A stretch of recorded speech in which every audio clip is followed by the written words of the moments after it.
Bonjour à tous, petite vidéo très rapide pour vous montrer comment installer Yersinia pour éviter le problème parce qu'il est installé par défaut, même vous pouvez l'installer depuis la bibliothèque, mais ça rencontre beaucoup de problèmes. Du coup, pour résoudre ce problème, il faut d'abord retirer le Yersinia en cours avec le auto-remove Yersinia.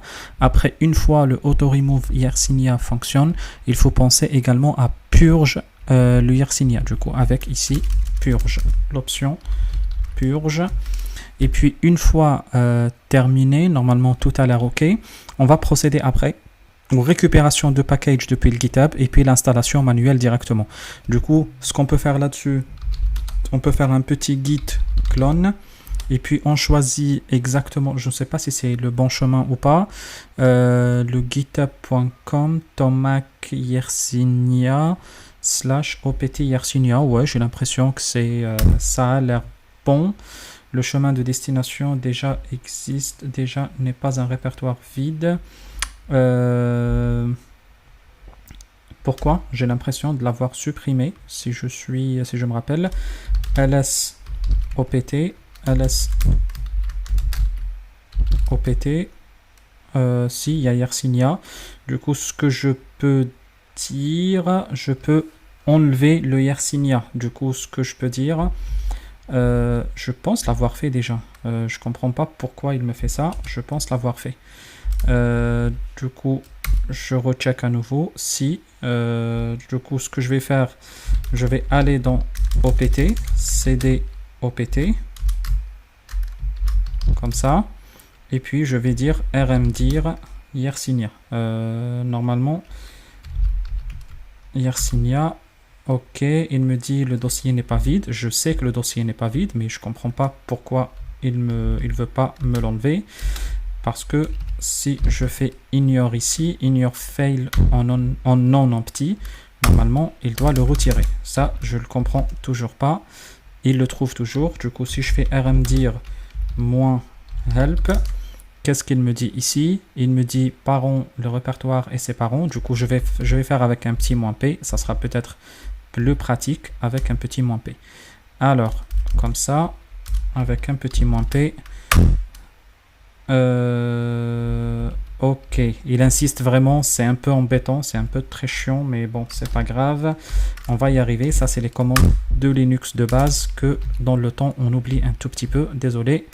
ls, non, il veut toujours pas. cd Yersinia, ok. Le dossier, ls.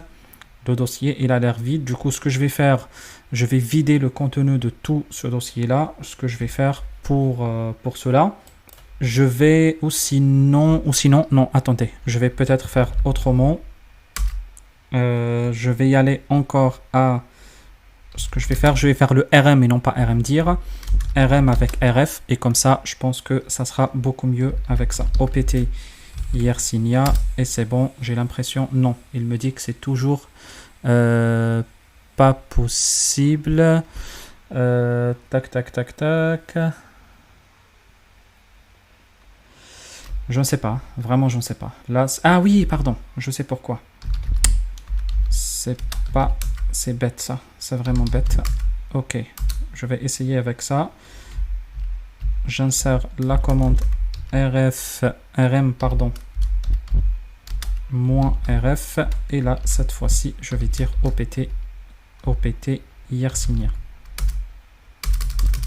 ls opt, ls opt, c'est bon. Ouf, oh là là, désolé, j'ai loupé le mode administrateur ou le mode super user. Bref, allez, on continue maintenant. À partir de là, ce que j'étais en train de dire, on va pouvoir lancer le clone. Ok, la commande, elle est là. Du coup, normalement, elle est bien écrite. En tout cas, je ne l'ai pas testé jusqu'au bout, mais on va voir ce que cela donne. Ça a l'air de bien se passer. Après, à partir de là, on va installer l'autoconf. Du coup, ce qu'on peut faire, un apt install. Et puis après, on va lancer l'autoconf. Autoconf de libgtk3-dev libnet 1 dev, et puis libgtk2 dev, et puis libpcap dev. Libpcap, je crois que ça s'écrit comme ça, j'hésite un peu, je vais encore continuer à lire, libpcap dev, et puis on ajoute l'option -y à la fin. Je crois qu'on est bien là-dessus, on va lancer, 1, 2, 3, on lance. Ça a l'air de bien tourner, j'ai l'impression. Enfin, j'espère aussi, surtout. Ok, du coup, une fois fait, on va y aller sur le répertoire et lancer les installations. Après, on peut y aller directement dans opt Yersinia. Et puis, à partir de là, on va lancer le auto-SH. Je crois que ça s'appelle comme ça. Dans le doute, vous pouvez juste checker cela. Ce qu'on peut faire, le autogen-sh point comme ça, autogen-sh, pardon. On va voir ce que cela donne. Il a l'air de checker et de se lancer. Et puis, on va le configurer avec le GTK. Enfin, tout ça parce que dans la nouvelle version, le GTK n'est pas pris en considération, n'est pas pris en compte. Il est désactivé dans les nouvelles versions de Yersinia. C'est ce qui fait que là, maintenant, on est en train de le contourner. GTK, c'est l'installation, le déploiement avec interface graphique, pour ceux qui ne savent pas ce que c'est le GTK sur Linux. Du coup, ça fait après le configure with GTK. J'espère que ça fonctionne. Et puis après, on fait un petit make et make install. Et j'espère, avec un peu de chance, ça va fonctionner. Du coup, un petit make et un petit make install juste après. Vous voyez que c'est un peu usine à gaz. J'étais en train de, juste avant de lancer le TP, je l'ai testé. Et puis, heureusement que j'ai testé parce que depuis maintenant une dizaine d'années que j'utilise le Yersinia, c'est un excellent outil. Et vous voyez, avec la nouvelle mise à jour, il a dû sauter. Du coup, j'ai dû chercher un peu sur le net comment trouver la solution. Et j'espère, avec un peu de chance, ça va fonctionner. Je ne l'ai pas encore testé, hein, je ne sais pas si ça va fonctionner ou pas. J'ai préféré le faire directement en direct, comme ça j'ai retenu un peu les commandes pour ne pas oublier. J'essaye de les appliquer pour ne pas oublier. Après on lancera un petit make install et j'espère surtout que ça devrait y aller.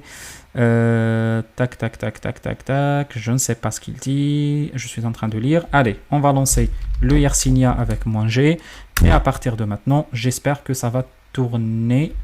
Alpha version, disaster version, etc. Not all option, ok, pas de souci.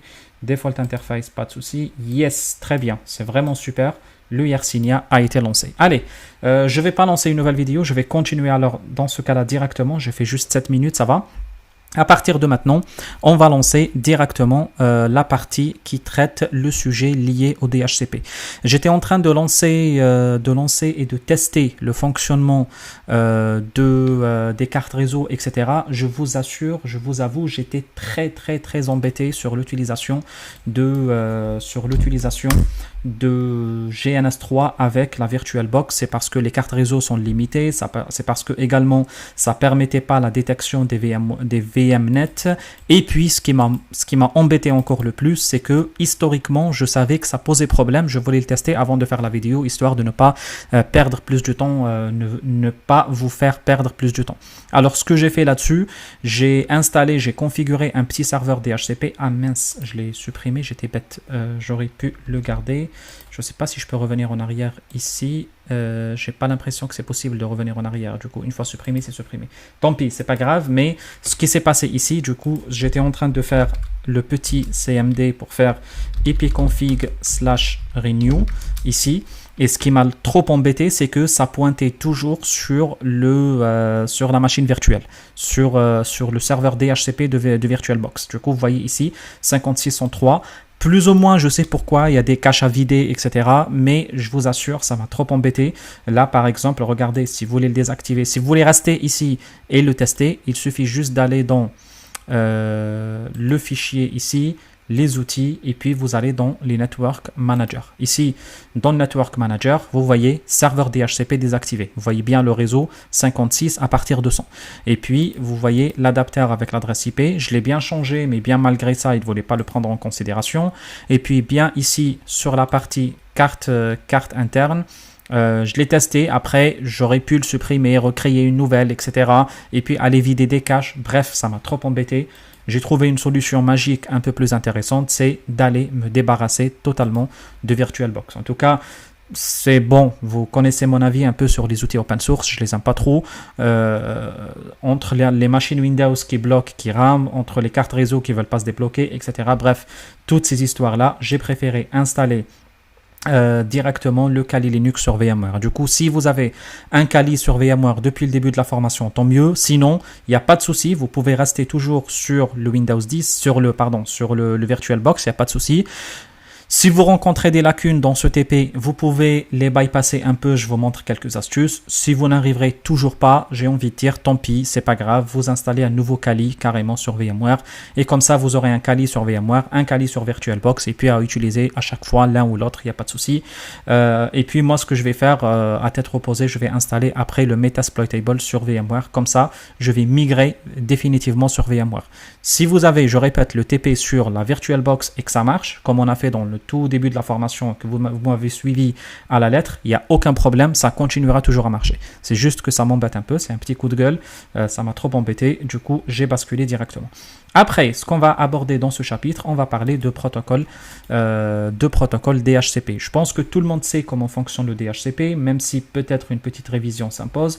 Le protocole DHCP, on sait tous que c'est le protocole qui permet de distribuer les adresses IP dans un réseau local. C'est ce qui fait que dans un cadre DHCP classique, ce qu'on peut faire là-dessus, on peut lancer, ça marche pas, j'essaye de lancer le petit stylet de l'outil.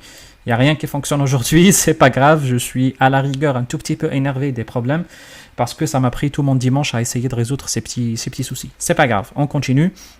Ce qu'on peut faire là-dessus, je peux lancer un petit Paint et puis c'est tout, il n'y a pas de problème, c'est mon outil préféré de dessin. Alors ce qu'on peut faire là-dessus, je pense que tout le monde le sait, un émetteur, il peut lancer le process DHCP avec une requête qui contient comme adresse IP 000 et puis comme adresse de destination les 4 fois 255, ce qu'on appelle la diffusion globale.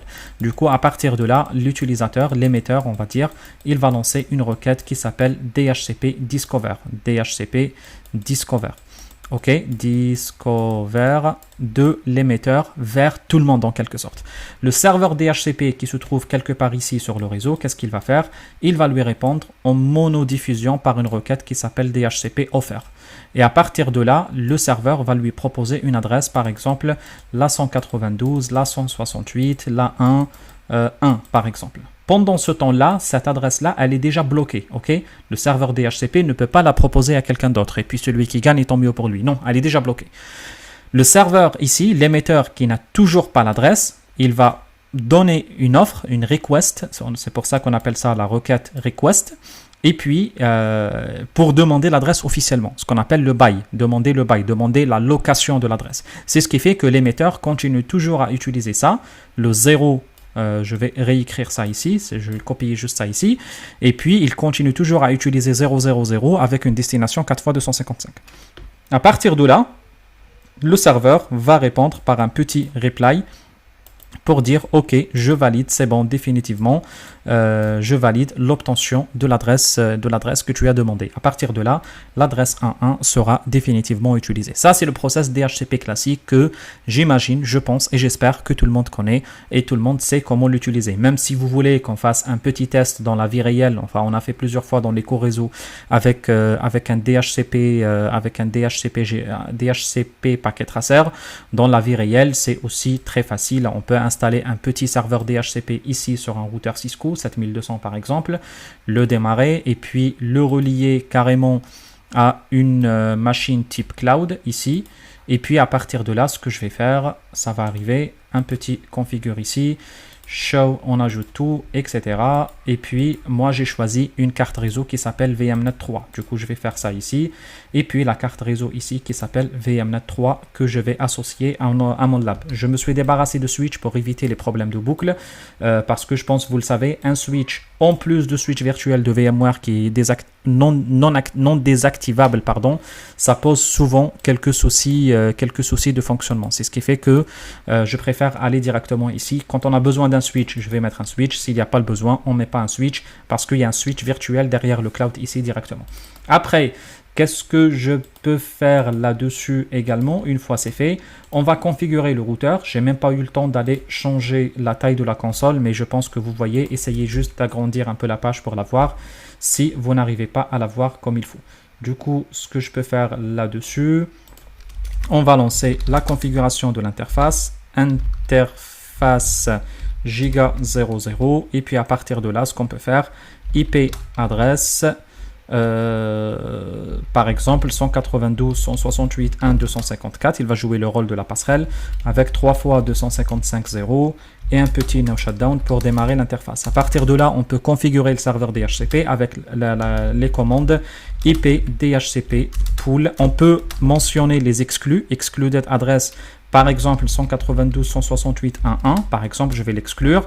Je vais exclure, par exemple, le 250, le 251, le 252, le 253, le 254, par exemple. C'est des adresses que je vais allouer à des serveurs spécifiques, le routeur, les switches, etc. Après, à partir de là, on peut configurer le pool, IPDHCP pool, et on précise le pool qui, par exemple, on va l'appeler EasyCEH. Et puis à partir de là, ce qu'on va faire, on va configurer notre réseau network 192.168.1.0 avec 3 fois 255.0 avec un petit default router ici, par exemple 192.168.1.254. Après, toutes les options que vous souhaitez, par exemple DNS server, on peut mettre 192.168.1.254 et aussi le 88888. Et puis on peut mettre un domain name si vous voulez. On peut mettre domain name par exemple easy.com. Faites ce que vous souhaitez, il y a même les options DHCP. Bon, c'est pas un cours de DHCP, on va s'arrêter là, je pense que c'est largement suffisant. Attention, après il faut configurer les VM pour qu'ils pointent exactement sur le cloud. Le cloud, on lui a choisi le VMnet 3. Du coup, regardez comment j'ai configuré moi déjà le VMnet 3. Dans Edit Virtual Network Editor, vous allez créer le VMnet 3. Du coup, ici, on a le fameux VMnet 3, ici, il est là, le VMnet 3, que j'ai mis en mode host only. Pourquoi je fais ça?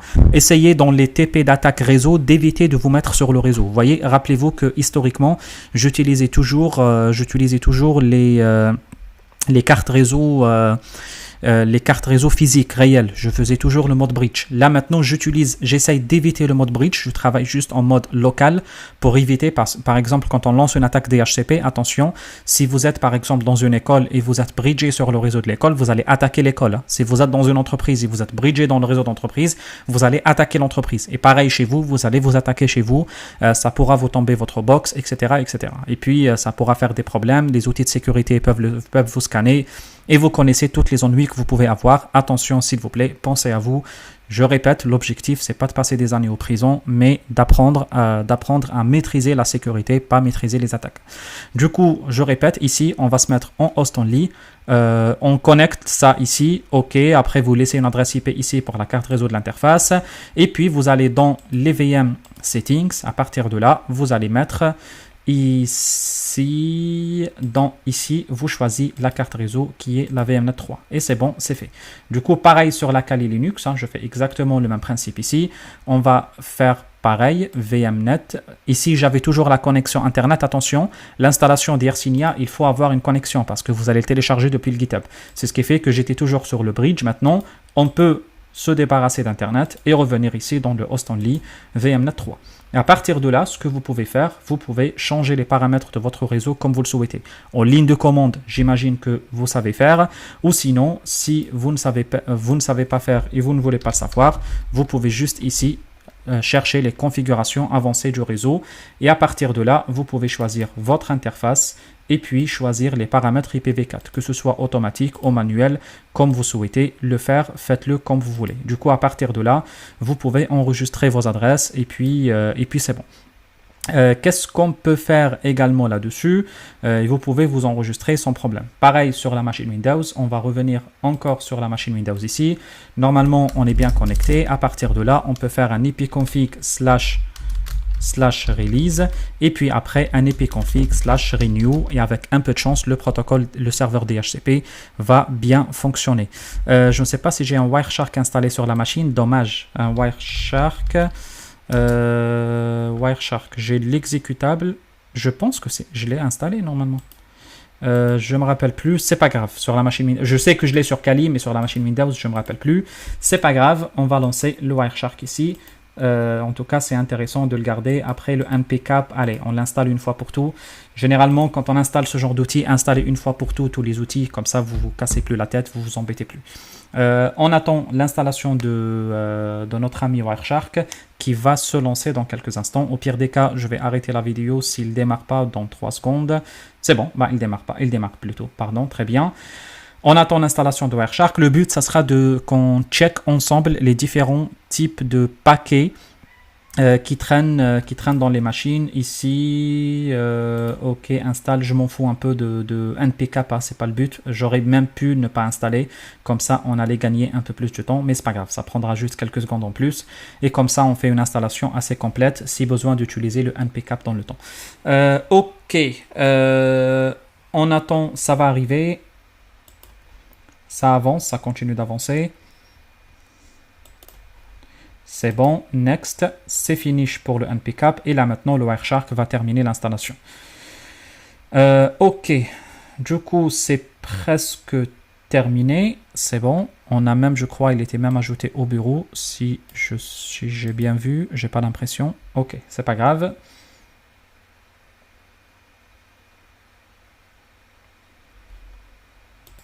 Très bien.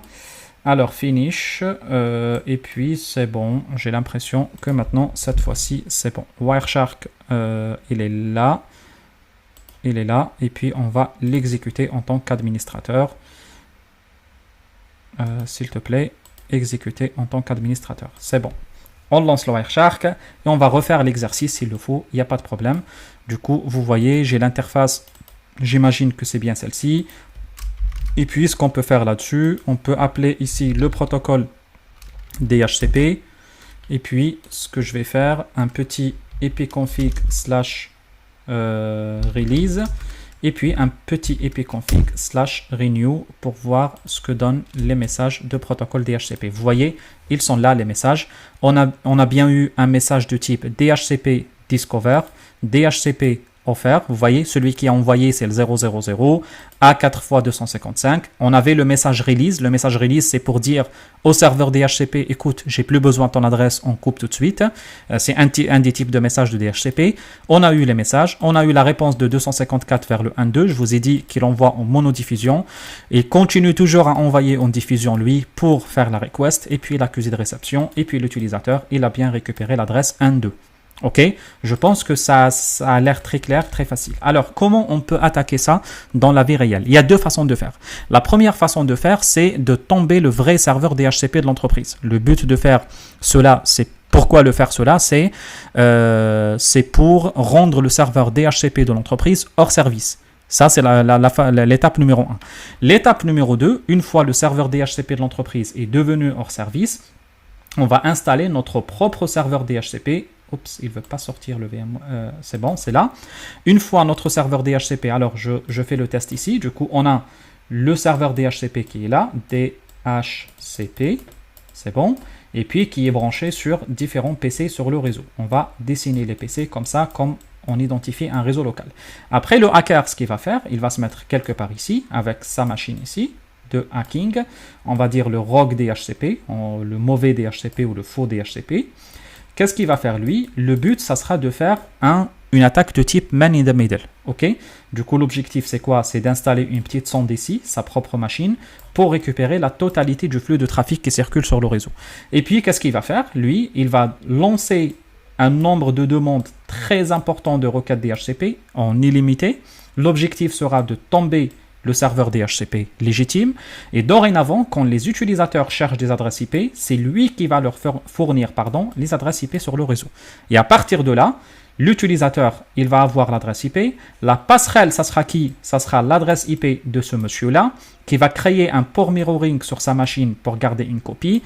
Et puis, il va toujours renvoyer le trafic vers le vrai routeur de l'entreprise. Et dorénavant, le flux de data de l'entreprise, il circule comment? Le PC, je vais le mettre en rouge, le PC, il envoie la data vers notre ami le hacker, qui envoie la data vers le réseau de l'entreprise. Et puis, toutes ces datas qui passent par le réseau de l'entreprise, elles seront gardées dans une sonde ici, elles seront bien analysées. Ok? Du coup, qu'est-ce qu'on peut faire? On peut faire l'exemple si vous souhaitez. Pour le faire, on peut par exemple sur la machine Kali Linux. À partir de là, on peut lancer le Yersinia. Le Yersinia, c'est un outil d'attaque. Il est où le Yersinia? Il est là, bon, on s'est battu pour l'installer quand même, il ne faut pas le perdre. Le Yersinia, c'est un outil d'attaque complet de réseau et vous voyez qu'il utilise énormément de protocoles, le CDP, le DHCP, le .1Q, le .1X, le DTP, le HSRP, etc. Par exemple, le Spanning Tree permet de rendre un PC root bridge. Vous voyez, c'est un outil d'attaque plus ou moins de type man in the middle qui permet surtout de travailler les attaques de type man in the middle. Surtout, le but, ça sera de falsifier des trames de niveau 2 et puis ces falsifications permettent de les envoyer de la manière dont on souhaite. Et comme ça, on a pour objectif de faire un certain mal au réseau de l'entreprise. Par exemple, dans le Spanning Tree, on peut devenir nous-mêmes root bridge, etc. Si vous ne connaissez pas le Spanning Tree, désolé pour vous. Pareil pour le VTP, on peut passer comme un serveur VTP et comme ça, on récupère les informations VLAN. Pareil pour le .1Q, vous savez, pour faire les attaques VLAN. Pas mal pour le .1X pour faire les attaques de sécurité, etc., etc. Du coup, là, ici, on va parler de DHCP. Du coup, à partir de là, on va lancer notre attaque DHCP. Vous voyez ici, je vais agrandir un peu cette page-là. On a les paramètres de DHCP qui sont là, la source MAC, la destination MAC.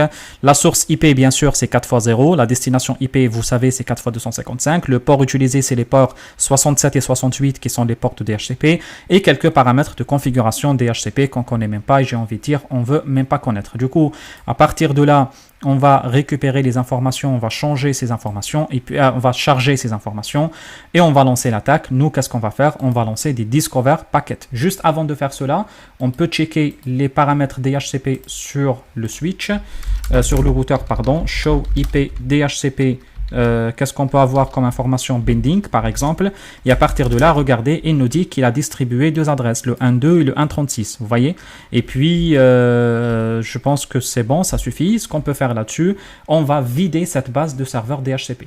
Du coup, comment on va le faire? On va lancer juste cette attaque de type DHCP Discover. On va lancer l'attaque, et puis à partir de là, une fois l'attaque est lancée, je ne sais pas, j'ai pas l'impression que ça a été lancé. Sending DHCP Discover Attack. Ok.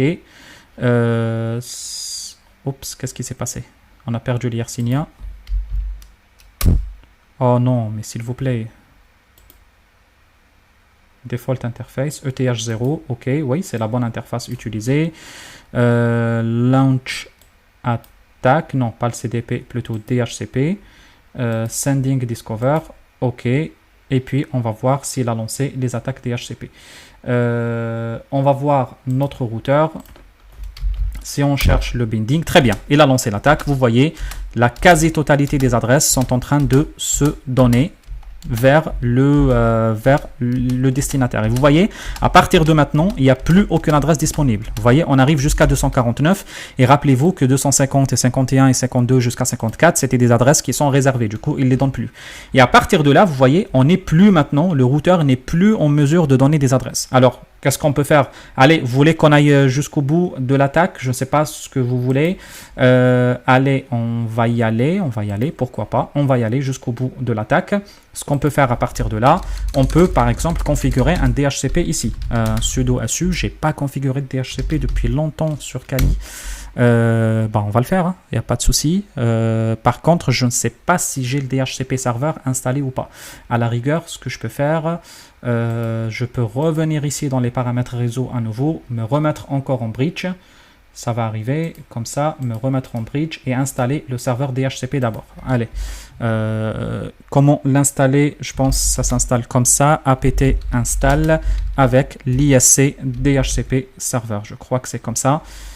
Comme je vous ai dit, je n'ai pas fait de DHCP serveur depuis assez longtemps. Je l'utilise souvent sous Cisco, Microsoft, mais sous Linux, je ne l'ai pas fait depuis très longtemps. C'est pas grave, on va tester. Bon, si ça marche, ça marche. Si ça marche pas, du coup, je dois aller réviser un peu mes cours. C'est pas grave. J'espère que ça a écrit quand même. Allez, s'il te plaît, ça rame un peu. Serveur. C'est bon. Je pense que c'est comme ça. Ouais, c'est comme ça. On va l'installer. Et puis, à partir de là, on va accéder au répertoire de l'ETC DHCP. Normalement, c'est comme ça. Et puis, on va changer les paramètres. Et c'est bon. Il n'y a pas de problème normalement là-dessus. Ok.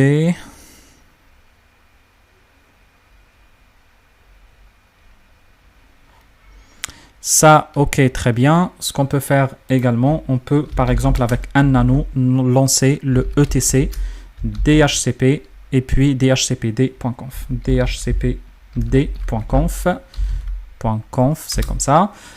Il est là le fichier et puis à partir de là, ce qu'on peut faire, on peut écrire.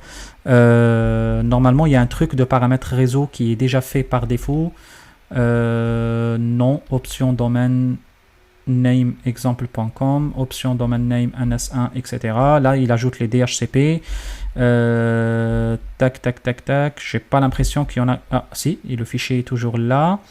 Est-ce qu'il y a quelque chose? Pour éviter juste d'écrire, comme ça, je vais juste enlever les different configuration, internet, subnet, etc. Bref, on va pas se casser la tête, on va le configurer en haut, on va mettre nous-mêmes les informations. Allez, c'est pas grave, on va le mettre ici, les informations. Du coup, ce qu'on va faire, on va mettre le subnet 192.168.2.0, comme ça on modifie le réseau pour montrer que ça marche, avec un netmask. Vous voyez que c'est plus ou moins pareil comme chez Cisco, hein. C'est pratiquement les mêmes commandes qu'ils utilisent. Après, qu'est-ce qu'on peut faire à partir de là? On peut mentionner les détails ici. Après, on va dire qu'on utilise par exemple le... oups, qu'est-ce que je fais? On utilise par exemple un range spécifique. Hein. On peut utiliser un range par exemple de 192.168.200 jusqu'à 192. C'est une option ce que j'ai écrit. Hein. Au moins, on aille jusqu'au bout dans la configuration. Après, à partir de là, on peut lancer également les différentes options. Par exemple, option routers.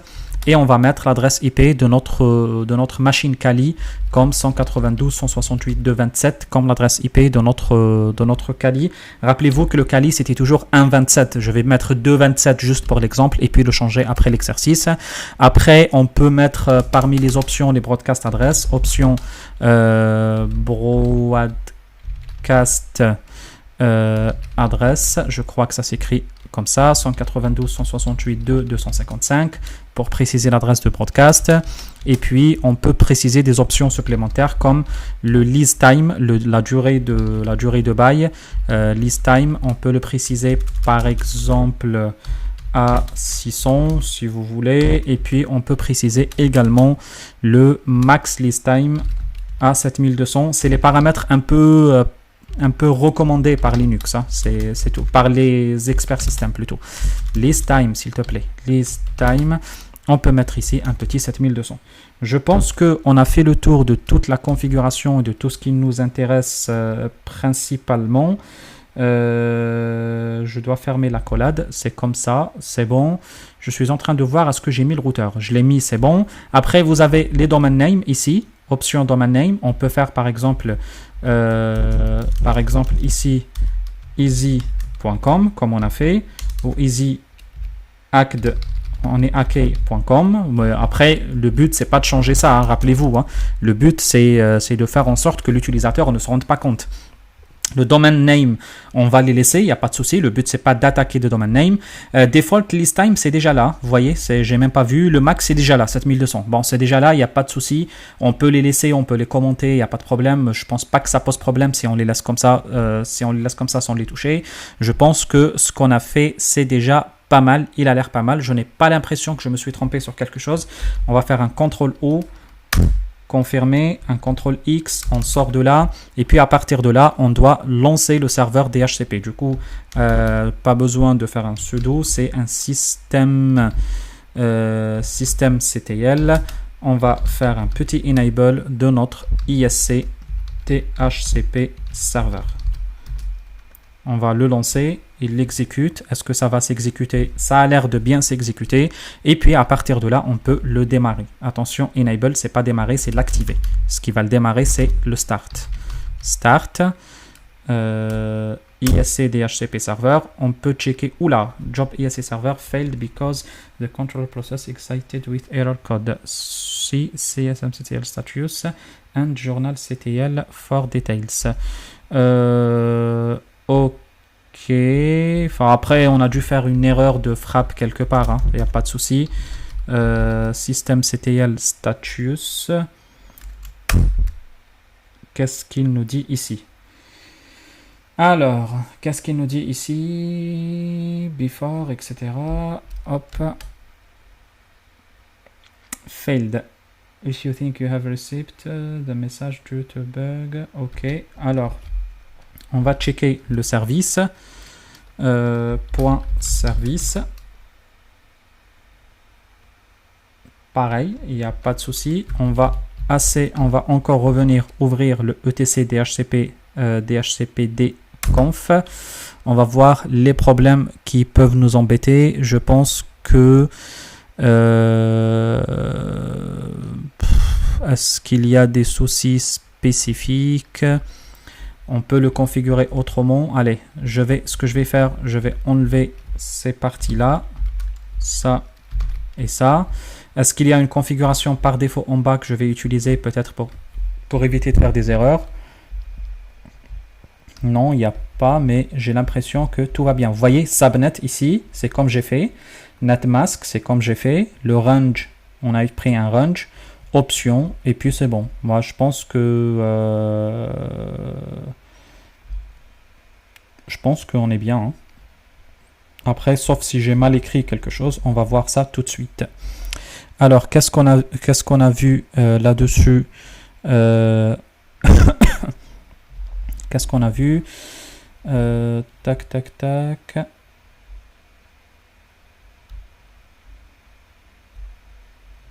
DHCP update. Ok, on va relire juste subnet, je me suis pas trompé dans l'écriture. 192.168.12.0, netmask, je ne me suis pas trompé non plus, avec 3 fois 255.0, et puis on ouvre la collade, on précise un range. Après le range, sincèrement, c'est pas quelque chose de très important, mais bon, c'est pas grave, autant le mettre. L'option routers, normalement, il n'y a pas de souci, c'est bien écrit, 192.168.2.27. Option broadcast adresse, après, bon, sincèrement, je vais l'enlever, ça sert pas à grand chose. Comme ça, s'il y a une erreur dans ce mot-là, c'est résolu. Default lease, normalement, je l'ai bien écrit, L-E-A-S-E, normalement, c'est bien écrit, time 600, et max lease time, c'est bien écrit. En tout cas, je suis en train de lire en même temps en bas sur ce qui est écrit ici. J'ai bien écrit, j'ai écrit exactement comme ils l'ont écrit, avec les tirets au milieu, etc. Ça va, je me rappelle bien normalement. Et puis, on ferme notre accolade. J'ai l'impression que tout a l'air OK. Je ne vois pas pourquoi il y a un souci.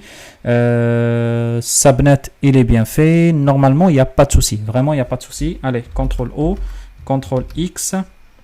Je sors. Ce que je vais faire un petit restart ici. Normalement, oups, non. Tac, because the control process excited with error code. System CTL, statut, etc. Bon, je vais arrêter la vidéo, je vais essayer de résoudre ce problème. Si je reviens pas, vous comprenez que j'ai pas trouvé de solution, je ne sais pas pour quelle raison. Mais sinon, vous avez compris le principe. J'espère que vous allez arriver jusqu'au bout, vous, dans le TP. Le but, ça sera juste de simuler un serveur DHCP qui va attaquer depuis...